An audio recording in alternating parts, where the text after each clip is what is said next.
시청자 여러분 안녕하십니까? 파워 인터뷰 진행의 아나운서 장시연입니다. 공룡의 도시하면 바로 고성이죠. 이 고성 공룡 엑스포도 한창 열리고 있는데요. 이 공룡 시대부터 삼국시대까지 고성의 역사를 한눈에 바라볼 수 있는 곳이 있습니다. 유구한 역사를 자랑하는 고성 박물관으로 함께 가보시죠. 1999년과 2002년에 고성 송악동 고분군 발굴 조사가 이루어졌습니다. 그 성과로 2012년 고성 박물관이 개관해 과거 선사시대부터 삼국시대까지의 역사를 소가야의 유적과 유물을 통해 보여주고 있습니다. 또 기획 전시와 특별 전시를 통해서 고성의 역사 전반에 대해 다루고 있는데요. 따라서 고성박물관에서는 공룡의 시대부터 현재까지의 고성의 진면목을 만나볼 수 있습니다. 오늘 파워 인터뷰에서는 고성의 유구한 역사와 소중한 문화를 전승해가고 있는 고성박물관을 만나봅니다.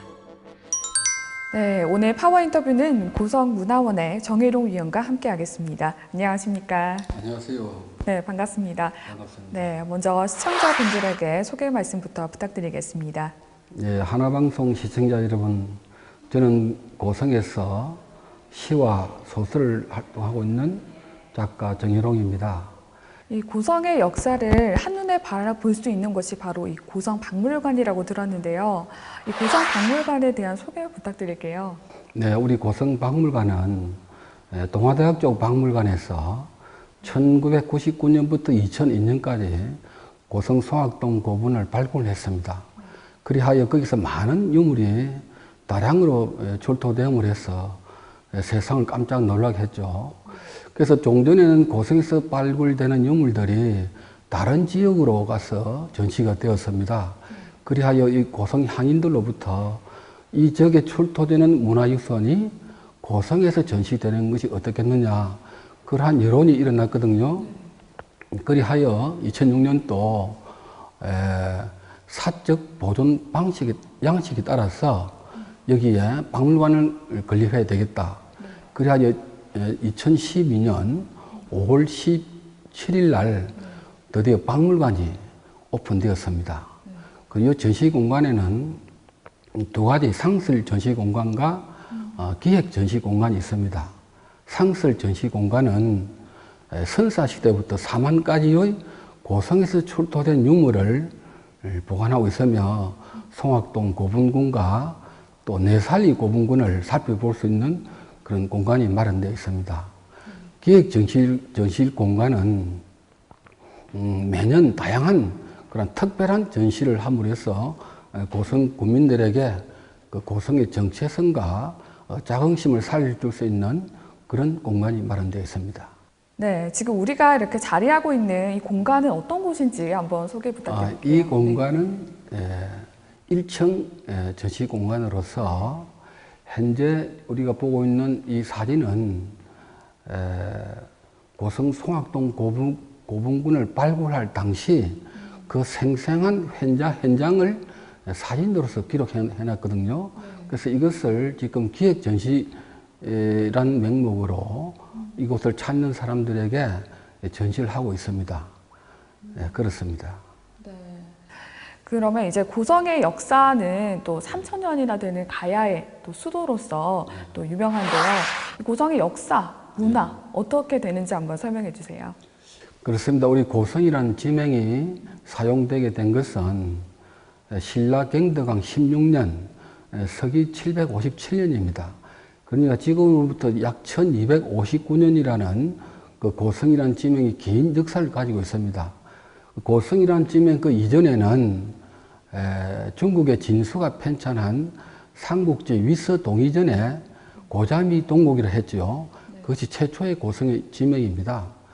그 뒤에 삼국사기를 쓴 김부식의 삼국사기에는 고성을 고사포, 고자군, 그리고 중일련이가 쓴 삼국유사에는 고성을 고자국, 소가야, 그리고 일본의 역사서인 일본 서기에는 구차국, 고차국 이렇게 되어 있습니다. 그리고 그러한 일례로 고성 2007년도에 고성 거류면 신용리에서 유적이 하나 발굴되었거든요. 거기에 보면은 6세기 후반기, 중반기, 후반기에 해당하는 그 행렬식 석실본에서 옛 고자가 새겨진 토기 명문이 발견됨으로써 고상이 소가야가 아닌 주로 고자국이라는 그런 지명으로 불리어야 마땅하지 않는가. 그럼 왜 우리 고성이 소가야가 됐느냐 하면은 종 1년이가 쓴 상구유사에 딱 한 줄 나와요. 그러니까 고령의 북쪽의 고령의 대가야니까 대칭적으로 아마 소가야를 썼지 않겠는가. 그리고 가야가 멸망하고 난 뒤에 800년이나 흐른 세월 뒤에 그 상구유사를 썼거든요. 당시 사람들은 자기 나라 이름을 스스로 작고 보잘것없다는 그 소자라는 이름을 쓰지 않았을 것이다. 고로 고성 사람들은 그 자기를 스스로 보잘것없고 작다는 의미의 그 소가야라는 것을 쓰지 않았으면 좋겠다 하는 것이 저의 평소의 역사관이고 지론입니다. 예.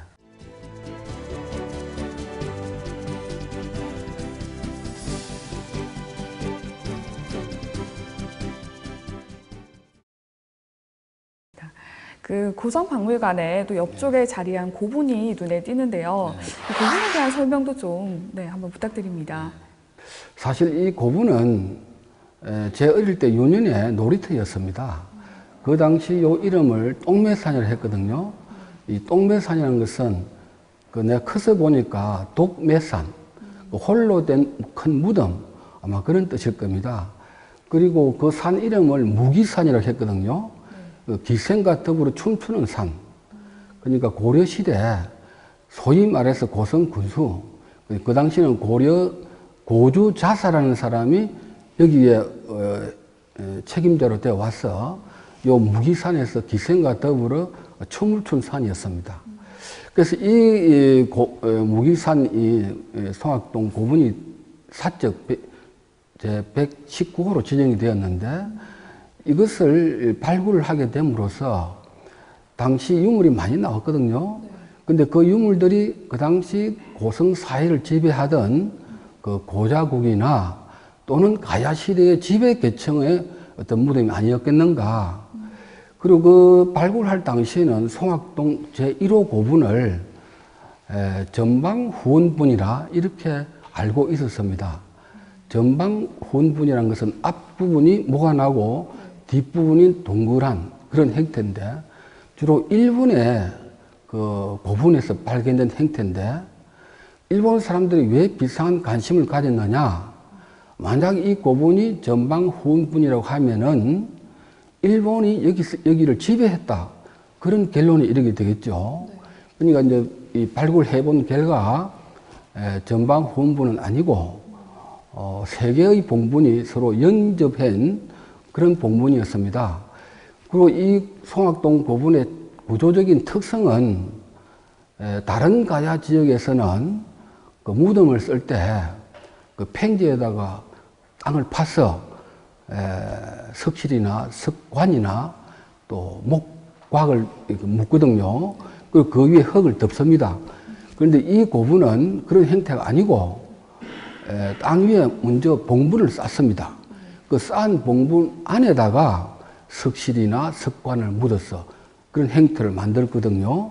그러니까 전혀 다른 형태의 묘가 되겠죠. 그리고 1비 1호실에서 발견된 그 내부 구조가 붉은 색으로 칠을 해낸 그 채색 고분이었습니다. 이러한 채색 고분은 다른 지역에서는 전혀 발견되지 않습니다. 그런데 우리나라에서는 그 전라도 지방, 그 영산강이라고 있죠. 그게 목포 지방. 그 영산강 지역에서 들어 발견되었습니다. 또 일본의 그 구주나 칸사이 지역에서 이러한 채색 고분이 약 한 150기 정도 발견됩니다. 그리고 이 송악동 고분군에서 발굴된 유물이 우리 고성 지역에서 출토 생활하던 그러한 유물과 그리고 영산강 지역과 그리고 일본의 구주 지역에서 사용하던 유물이 동시에 발굴되었거든요. 동시대 유물이 발굴되었거든요. 그런데 이거 무엇을 말하느냐. 고성이 일본과 백제의 모역을 했다. 또 그쪽 사람들이 고성을 찾아왔다. 해상을 통해서 배를 타고 그 무역을 했다. 해상의 왕국이었다. 이러한 것을 우리가 생각해 볼 수 있는 귀중한 송악동 고분군이 아닌가 그렇게 생각합니다. 네, 이 고분의 역사를 통해서 또 고성이 그 해상무역의 중심지였다라고. 그렇죠. 네. 그러니까 다시 말해서 그 시대 사람들이 고성 사람들이 아주 진취적이고 해양을 통해서 무역을 한 그러한 흔적을 우리가 유추해 볼 수 있는 귀중한 자료가 묻혀 있는 그런 공간이다 이렇게 볼 수 있습니다. 이렇게 다양한 역사를 가진 또 고분이 박물관 바로 옆에 자리하고 있어서 또 많은 관람객들이 오실 것 같은데요. 네, 어떤 연령대가 이 박물관을 많이 방문하는지 궁금합니다. 고성 박물관이 생기고 나서 제가 관찰해 본 바로는 다양한 계층의 사람들이 찾아옵니다. 특히 평소에는 그 유치원생을 비롯해서 초, 중, 고등학생들, 주말에는 아이들 손을 잡고 학부모들이 많이 옵니다. 그리고 지금은 고성 공룡 엑스포 기간이거든요. 그래서 단체 관람객들이 엑스포를 찾아왔다가 우리 박물관에 들려주는 그러한 하나의 관광이라는 관광이고 좋은 현상이 또 많이 찾아옵니다.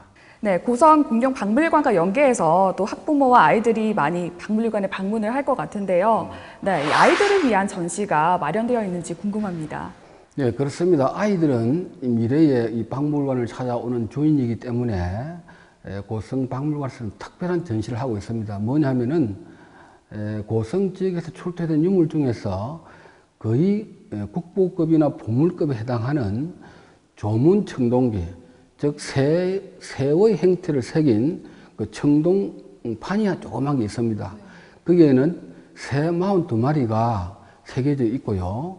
그리고 그 새의 모양이 아주 정밀하게 선사시대 사람들이 어떻게 지금 사람들이 상상도 못하는 그러한 정밀한 솜씨로 새가 그려져 있습니다. 그래서 그 새를 유심히 관찰해 볼 수 있는 시설이 되어 있고요. 그리고 그 새의 모양을 탁본으로 떠서 실제 아이들이 처음 해볼 수 있는 그러한 시간을 마련하고 있고, 그리고 이 고성 박물관 안에는 북카페가 있습니다. 그래서 박물관이나 유물과 이렇게 관련된 책을 비치해서 아이들이 미래에 박물관을 찾는 그 주역들이 되고자 그런 시설을 마련해 두었습니다. 네, 북카페와 또 체험할 수 있는 프로그램까지 그렇죠. 마련이 되어 있어서 찾아보면 좋을 것 같습니다. 네, 이렇게 박물관에는 이렇게 다양한 또 전시들이 마련되어 있는데요. 기획 전시는 어떤 것들이 있는지 한번 설명 부탁드릴게요. 현재 기획을 두 가지 하고 있습니다. 지금 우리가 앉아 있는 이 공간이 바로 그것인데요. 지금 여기 보시는 이런 사진들이 일제 강점기 시절에 발굴된 사진과 1999년부터 2002년까지 그 동아대학 쪽 박물관에서 주관이 되어서 발굴했던 그런 사진들이 전시되어 있습니다. 그래서 송악동 고분군의 어제와 오늘을 사진을 통해서 생생하게 전달해 줄 수 있는 그런 전시 공간이고요. 2층 다목적실에는 경남도립미술관에서 찾아가는 경남미술전. 그래서 현재 그 해변의 방랑자 최운이라는 그 미술가가 있습니다. 그분이 아마 그 해변에서 작품을 많이 한 모양이죠. 그래서 이 상대적으로 문화적 소외를 받는 그 시군을 위해서 경남도립미술관에서 이 고성 군민을 위해서 그런 전시를 이달 말까지 지금 하고 있습니다. 네, 이 고성박물관에서는 또 다양한 전시품들이 이렇게 마련이 되어 있는데 이 전시품들을 선정하는 기준이 무엇인지 궁금합니다. 제가 알기로는 고성박물관에서 종전에 우리 고성 지역에서 출토된 유물들이 고성에서 보관하지 않고 대학 도서관이나 다른 박물관에서 주로 보관해 왔거든요. 그래서 그런 아쉬움을 달래기 위해서 이 박물관이 건립되었단 말입니다. 그래서 1차적으로 이 송악동 고분이나 내살리 고분군에서 발굴된 그런 유물들을 여기에 전시를 하고, 두 번째는 우리 지역 유물인데 다른 곳에 가 있는 것을 우리가 돌려받거나 또는 임대를 해서 이 고성 군민들에게 그러한 문화적 유산을 보여주는 그런 전시를 하고 있습니다. 이 우리의 역사와 문화 이런 것들이 우리에게는 어떠한 의미와 가치를 지니는지 한번 한 말씀 부탁드리겠습니다. 그렇습니다. 유물과 문화는 아주 우리 정신 문화로서 굉장히 우리가 지키고 보존해야 됩니다. 그 문화를 가리켜 그 미국의 저명한 인류 문화학자 크레버라는 사람은 문화란 인류가 창조하여 지금 현재 개성해서 우리가 소유하고 있는 그 모든 것을 문화라 했거든요. 그러한 관점에서 유물도 또한 문화란 말입니다. 유물이라는 것이 과거의 어느 한 시점에 사람들이 필요에 의해서 만들어진 물건들 아닙니까? 결국 그것도 귀중한 문화거든요. 그래서 역사라는 것은 무엇입니까? 과거와 현재의 대화 아닙니까? 그래서 유물이 곧 과거라면은 이 유물을 통해서 우리가 현재와 대화하고 또 미래를 열어가는, 미래를 살찌우게 하는 그러한 것이 유물이거든요. 그렇다면은 유물과 문화는 결국 인류의 미래를 위해서 아주 중요한 역할을 하는 것입니다. 이 전통문화 보존의 발전을 위해서는 우리가 어떤 노력을 해야 될지 한 말씀 부탁드릴게요. 좋은 지적인데요. 네. 전통문화라고 하면은 우리 고성 지역에 대표적으로 오광대와 농묘가 있습니다. 그래서 이 전통문화는 그냥 그대로 전성 발전되는 것이 아니고 거기에 종사하는 사람들이 끊임없는 자기 변신이 있어야 될 것이고 또 고성 군민은 전통 문화에 대해서 관심과 애정을 쏟아야 됩니다. 또 고성문화원에서는 이 전통 문화의 보존을 위해서 어르신 문화학조라는 프로그램을 만들어서 많은 경제적 지원과 또 시간적으로 활용을 하고 있습니다. 그런 의미에서 이 고성박물관에서는 전통 문화의 보존을 위해서 많은 사료와 자료를 모아서 전시를 함으로써 전통문화 보존을 위한 노력의 일환이 되리라 봅니다. 이 전통문화의 보존을 하기 위해서 또 고성문화원에서 다양한 프로그램을 운영하고 있다고 말씀을 해주셨는데요. 네, 어떤 프로그램이 있는지 한번 소개 부탁드릴게요. 전통문화의 우리 고성 박물관에서는 전통문화의 보존의 일환으로서 주로 고성 지역의 사람들이 소장하고 있는 전통적인 어떤 유물 그런 것을 임대해서 또 전시를 한다든지 또 그 미술품을 괜히 소장하고 있는 그 미술품을 대여로 해서 임시 괜히 소장하면은 빛이 안 나지만은 괜히 소장하고 있는 여러 품목을 동시에 전시를 함으로 해서 우리 전통 문화를 또 빛내주는 또 그것이 박물관의 역할이 아닌가 그렇게 생각합니다. 그러면 이 고성 박물관을 보다 저희가 잘 활용하고 즐길 수 있는 방법이 있을까요? 그렇습니다. 그 문제는 박물관 측과 또 박물관을 찾는 사람들이 서로 노력을 해야 하지 않는가. 이 박물관에 종사하는 사람들이 새로운 볼거리를 보여주기 위해서 또 나름대로 열심히 노력해야 될 것은 물론이고 이 박물관을 찾는 사람은 좀 학구적이고 좀 아카데믹한 그러한 소양을 길러야 되겠죠. 그래서 먼저 박물관을 찾아오면은 바로 박물관 들리지 마시고 이 박물관 옆에 있는 저 송악동 고분군을 들려서 그 시대 사람들은 무엇을 생각했겠는가 이렇게 좀 생각을 하고 이 박물관에 들어와서는 그 시대 사람들이 어떤 생활을 했으며 또 어떤 방식으로 살아갔겠는가. 그리고 고성 사람들은 일본과 백제를 이렇게 무역을 하면서 그 당시 고성인의 삶을 살찌웠을 것이다. 그렇다면 오늘 살아가는 나는 우리 고성에서 뭘 할 것인가. 또 이런 것도 생각해보는 그것이 이 박물관을 찾는 진정한 목적이 아니겠는가. 그렇게 생각해 봅니다.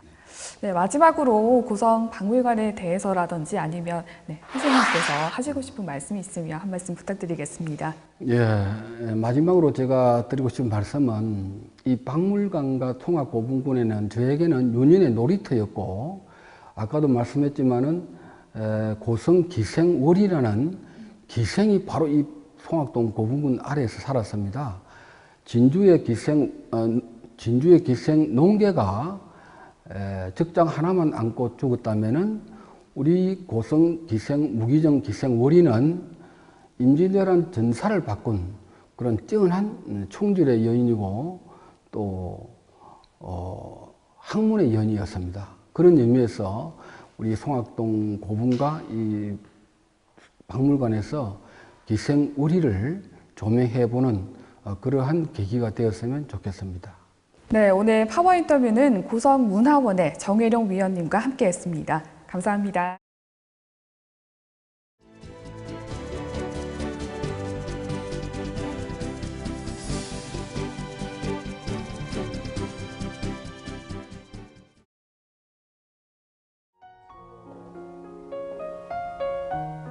과거 찬란했던 가야의 수도 고성. 지금의 고성을 지키고 발전시켜 나가기 위해선 고성의 역사와 문화를 바로 알고 전승해 나가는 노력이 필요합니다. 과거 공령시대부터 선사시대, 삼국시대에 이르기까지 고성의 역사를 한눈에 볼 수 있는 고성박물관으로 역사기행을 떠나보는 것 어떨까요? 이상 파워 인터뷰는 여기서 마치겠습니다. 시청해주신 여러분 고맙습니다.